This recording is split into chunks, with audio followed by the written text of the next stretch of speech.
Hi, guys. I'm very happy to tell you that I have Gurnur with us today. He's one of our students from the online classroom course GMAT Intensive, and he recently scored a spectacular 760 on the GMAT.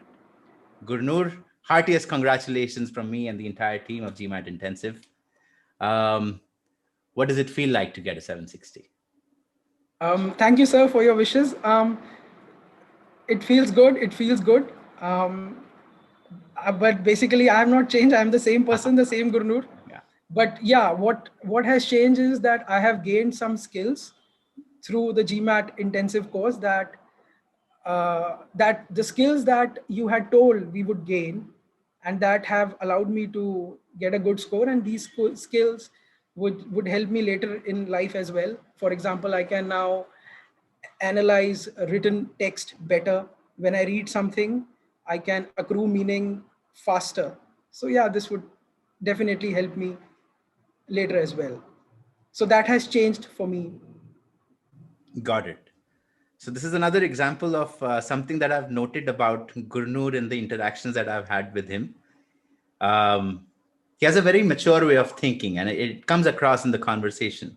Even right now, for example, the question I asked him, his answer was more related to the skills that he's developed and not about the score and the external factors that really people typically chase.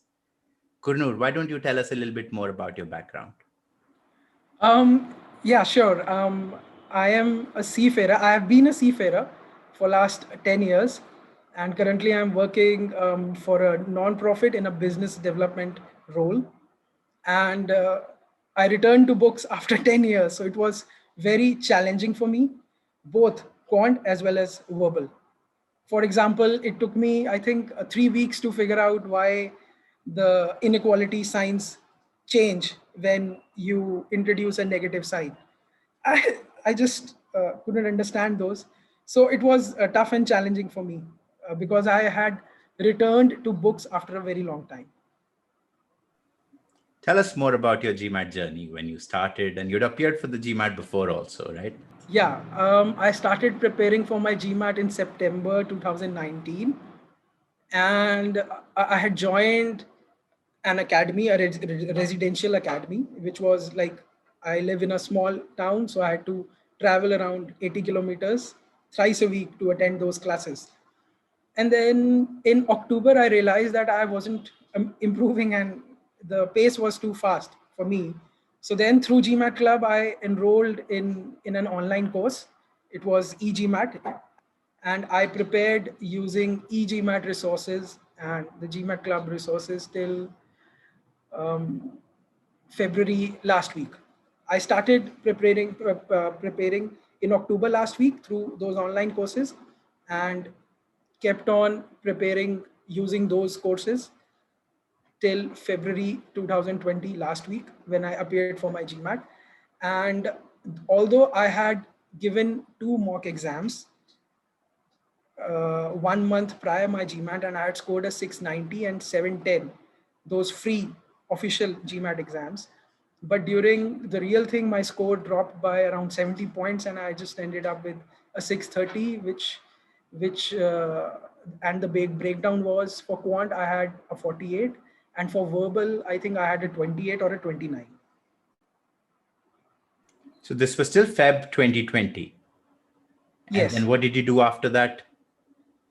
Yeah, so after that I was like scratching my head that what went wrong, and reached out to GMAT Club and saw some stories, and then I could make out that obviously I had some gaps in my understanding, especially in the verbal part, because the score dropped really fast.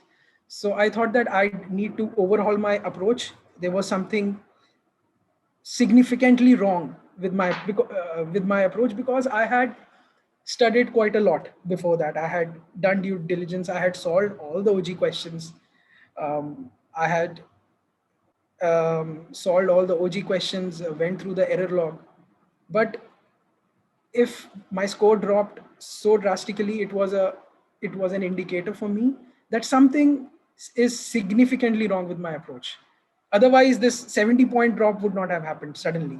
There were other factors as well. When I went to the GMAT, I had to travel again 80 kilometers by car, and I didn't get good sleep and all that anxiety. Plus, I had started my preparation late. So I had those deadlines, last deadlines looming on my head that were due in March. So those factors also played a role in a score drop. But then I also thought that there was something missing. So then I enrolled for a course called Target Test Prep, and that was in May. Because in March, we know COVID happened, and then the world just went crazy. The things went crazy with GMAT. For 2-3 months, there was no GMAT, and then they brought in this online whiteboard thing that you'd had to use. And so I think in May I enrolled for the TTP Target Test Prep course, and I used that course diligently for 4 months. And I think in September 2020 I enrolled in GMAT Intensive as well, because I was following you on GMAT Club, and I think you had just started posting your replies in the expert section for some CR questions. So I saw that you used to post the story and the background, the story, and then the full synopsis of and the full breakdown of the problem. Plus, you used to analyze the options, and in the last, you also had takeaways for sentence corrections.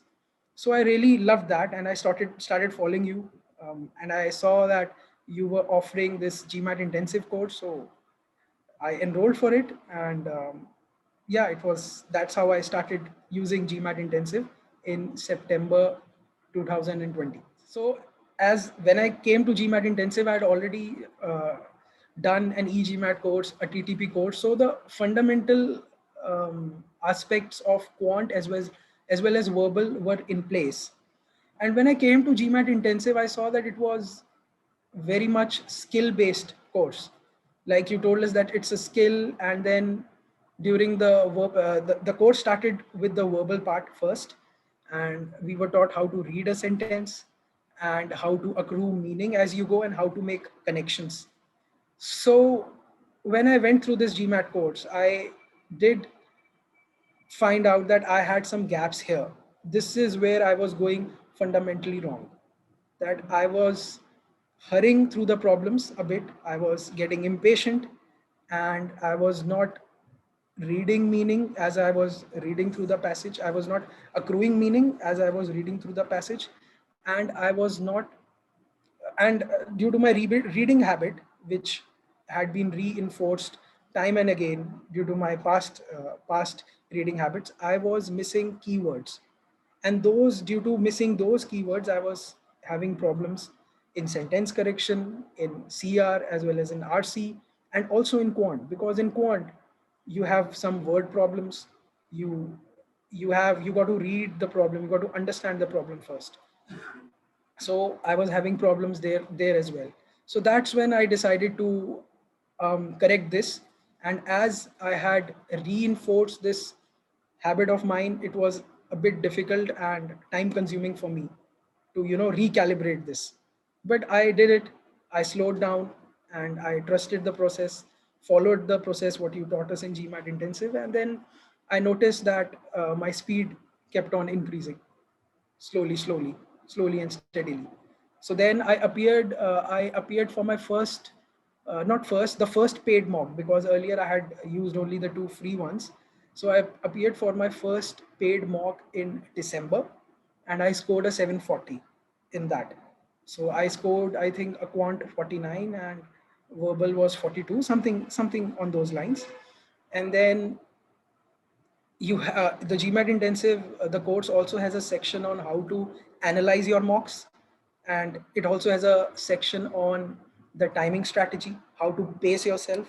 It also has a section on when to give your mocks. So using all these sections, what the course had to offer, I analyzed the mocks, I timed my mocks, and I gave another mock in January end, and I scored a 750. Then I gave another mock in February end or March first week. Sorry, February end, yeah, for February third week, and I scored a 760. And then my final GMAT attempt was in on second of on the 2nd of May, and I scored again a 760. So my score didn't drop, and I'm very happy and grateful to GMAT Intensive for this. Certainly, our pleasure.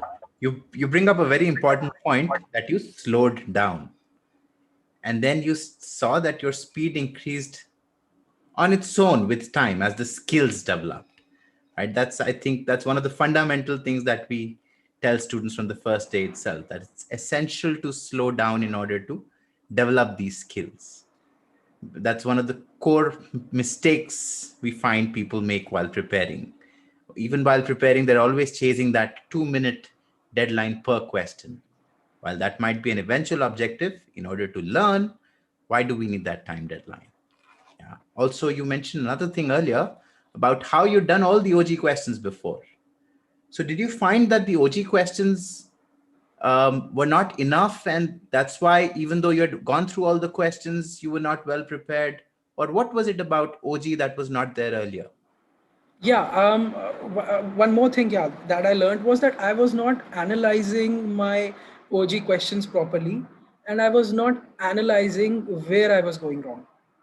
Like you covered this beautifully in your quant section, that there is no such thing as a silly mistake. You got to analyze whether you are whether you have misread the question, or whether you have read the question correctly but you have misunderstood the question, or whether you have made a calculation mistake, or whether you had less time and while rushing you just chose the wrong option. These will all come into silly mistakes, but you have to be more specific than that, and you have to identify where you are exactly going wrong, and that's how you can tackle those and improve. So that was missing when I did earlier questions in OG. And second thing that was missing was the approach. My approach earlier was to get to the right answer in least time possible. But through GMAT intensive, I was like taught that you must, the process is that when you are learning process is that you must get to the answer, not quickly, but through the best approach, and you should also explore multiple approaches to get to the answer. The objective in the test is different, and the objective while learning is different, and I was mixing the two. I was going the test way throughout my prep, and I think that is why I took such a long time. And when I realized this, and when I did these corrections, that when I was, for example, I'm doing an SC problem, I would see that there are you can use an approach, like you can use modifiers to eliminate three options, or you can use a comparison to eliminate three options. So you can use different approaches, different tools to get to the right answer, and that you practice during your training, during the learning phase. And in the exam time, whichever comes to your mind, you just have to do it in 2 minutes. So that is what helped me a lot, and I think that is how I got to where I got in the GMAT. Yeah, you bring up another important point. I always talk about nets practice versus match practice. Right? The objective of the two practices is very different. And if you're going about both the things in the same way, then there's certainly something that needs to be fixed. The program is like, it starts with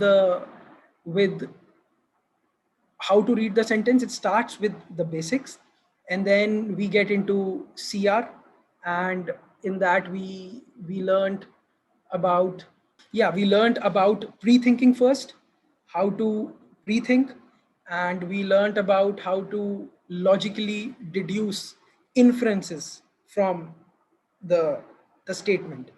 So it was very structured for me, and I noticed gaps there as well. For example, what does the word some mean? What does the word most mean when you read, and what you can infer and what you cannot infer?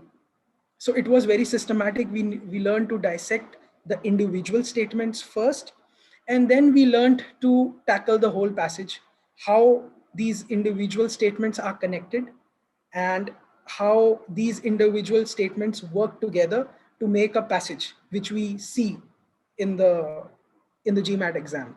That passage may be an RC, RC passage, that may be a CR passage, or that may be a part of a quant word problem.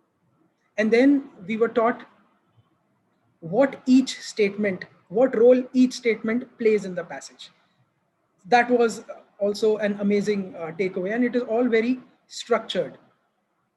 So that is how the course, that is the experience for me was that we went step by step, and gaining, and we were able to leverage our skills or leverage our learnings from the past sessions to tackle progressively complex passages.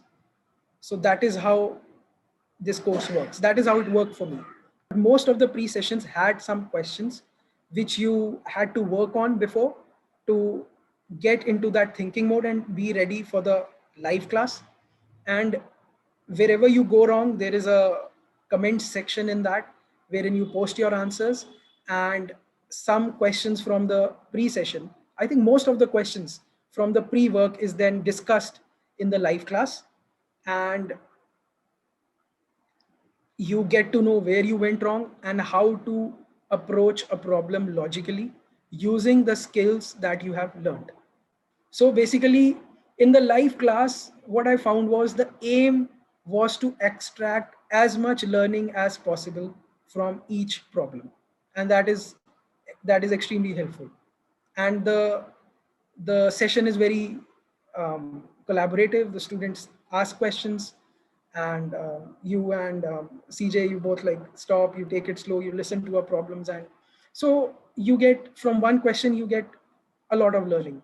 So my experience with CJ was that he took all our classes for sentence correction, and he taught us how to read a sentence and how to break down the full sentence, and he taught us how each component in the sentence works.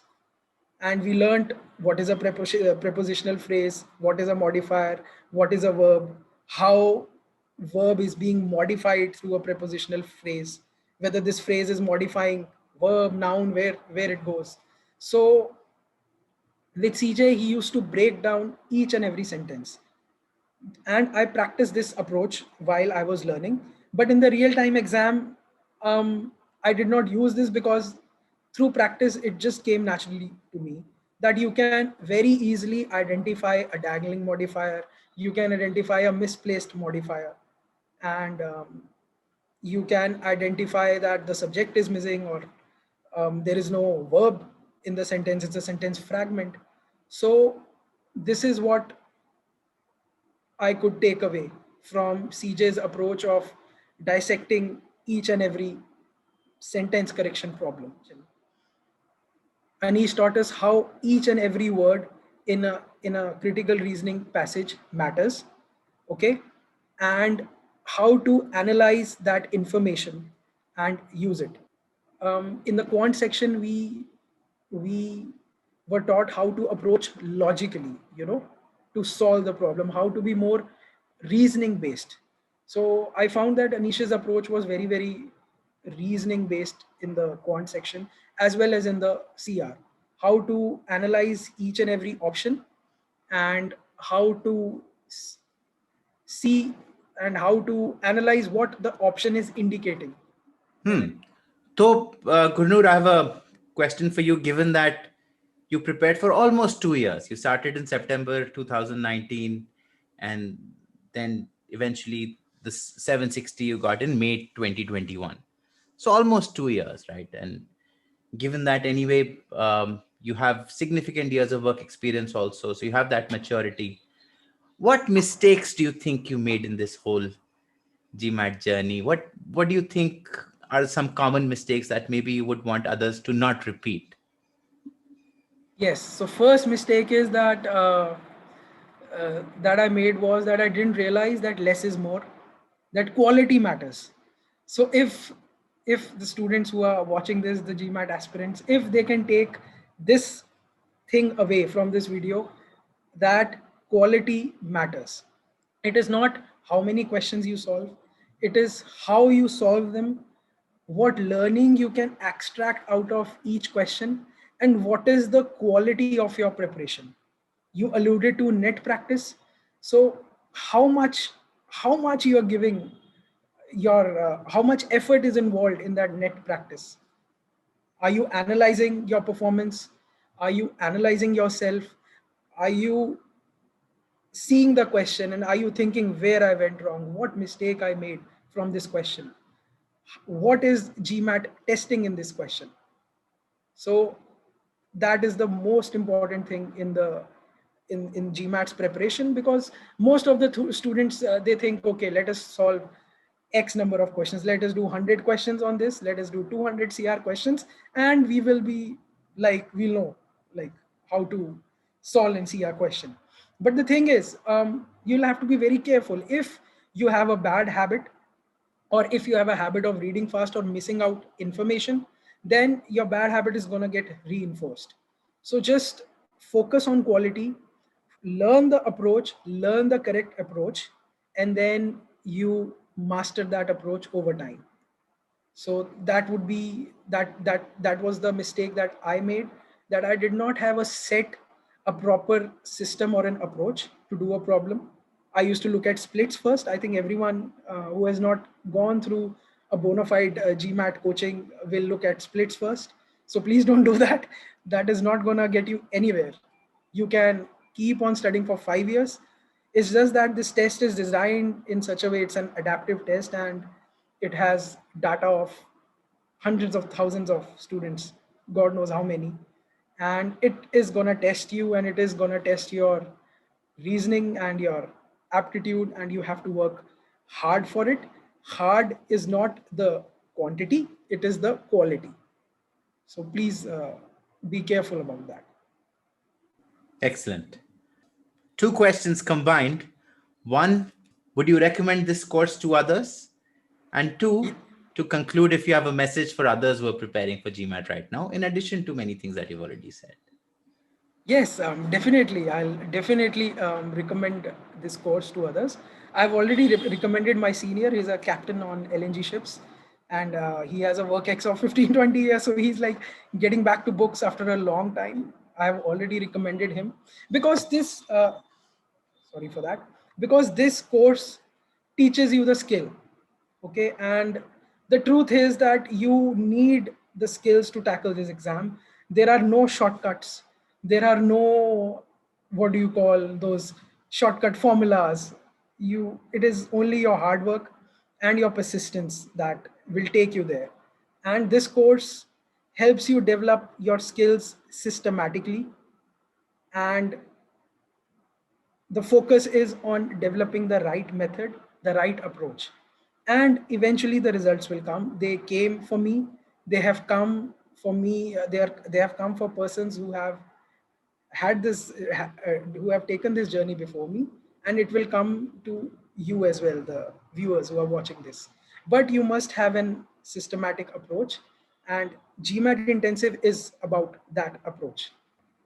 My advice to GMAT aspirants would be that have a bona fide system in place, master that system, okay, before moving away from those techniques. So have proper techniques, undergo a course which teaches you how to build your skill, how to go about solving problems, building your reasoning skills systematically. Master those, and once you master those, then automatically during crunch time in exam, when you have the timer running, you'll automatically be able to customize and apply those skills as per the situation. So that is my important advice. And building skills takes time. So if you are taking time, no worries. Everyone have their own timeline. So be persistent, be patient, and focus on quality. Excellent. Patience, persistence, quality, less is more. You've brought up many important points. One thing I'd like to add, one more thing which was very helpful for me during the course was, and it was extremely helpful, that how to analyze or how to see if you are improving. So I remember Anish told us that the way you see yourself, the way you can analyze that you have improved is that are things getting easier for you and is your speed increasing? Excellent. So Thank you very much, Gurnur, for sharing your experience with us. It's been a very fun-filled journey with you. I'm glad that you came out on the other side with a score that you can be proud of. We are. Wish you the best with the next steps. I know you're already applying to a few B schools, so hopefully you get the admits that you're looking for, and hopefully that leads to the career that you're looking for. Thanks once again, and congratulations for everything you've achieved so far, Gurnur. thank you, Anish. It has been a pleasure with you and happy to contribute. Thanks.